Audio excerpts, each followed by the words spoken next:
আসসালামু আলাইকুম রহমতুল্লাহ বারাকাত। সবাই কেমন আছেন? আশা করি আল্লাহর রহমতে সবাই ভালো আছেন।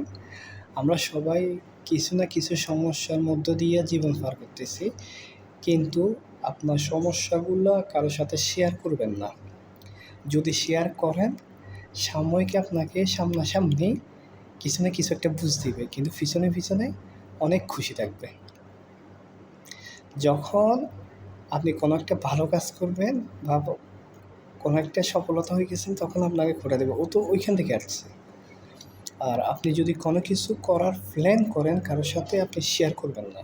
শেয়ার করলে ওইটা আর আপনি জীবনেও করতে পারবেন না। প্রথমত হচ্ছে বদনজর। আপনি কিছু একটা করতে গেলে মানুষের সাথে শেয়ার করলে ওইটা উনি ভালো চোখে দেখবে না। কোনো মানুষ চায় না যে আমার থেকে আরেকজন মানুষ ভালো থাকুক।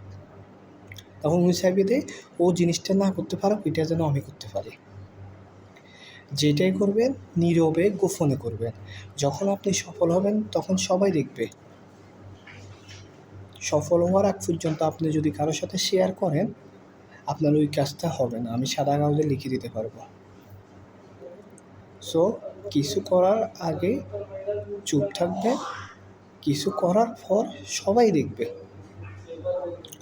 আর যে কোনো কাজ করতে গেলে দেখবেন কোনটা হালাল কোনটা হারাম। অনেক সময় দেখবেন হালাল পথে ইনকাম কম, কষ্ট বেশি, তারপরে হালাল পথে যাবেন। অনেক সময় মানুষ হারাম পথে চলে যায় তাড়াতাড়ি, মানে পয়সাওয়ালা হওয়ার জন্য। ধরুন আপনি হারাম পথে গেলেন, কার জন্য গেলেন? পরিবারের জন্য। পরিবার যেন একটু ভালো থাকে। আপনি পরিবারকে ভালো রাখতে গিয়ে যদি হারাম পথে যান, কাল হাসরের ময়দানে বাবা ছেলেকে চিনবে না, ছেলে বাবাকে চিনবে না, স্বামী স্ত্রীকে চিনবে না, স্ত্রী স্বামীকে চিনবে না। তো যাদেরকে ভালো রাখার জন্য আপনি হারাম উপার্জন করছেন, তারা যদি আপনাকে কাল হাসরের ময়দানে না চিনে, তো তাদের জন্য হারাম উপার্জন করে লাভ কি, আমায় বলেন?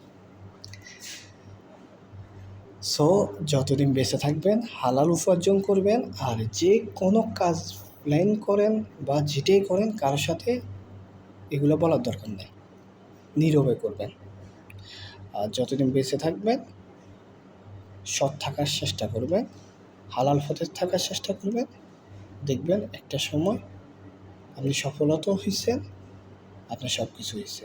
হারাম পথে থাকবেন, সাময়িক টাকা আসবে, একটা সময় সব কিছু চলে যাবে।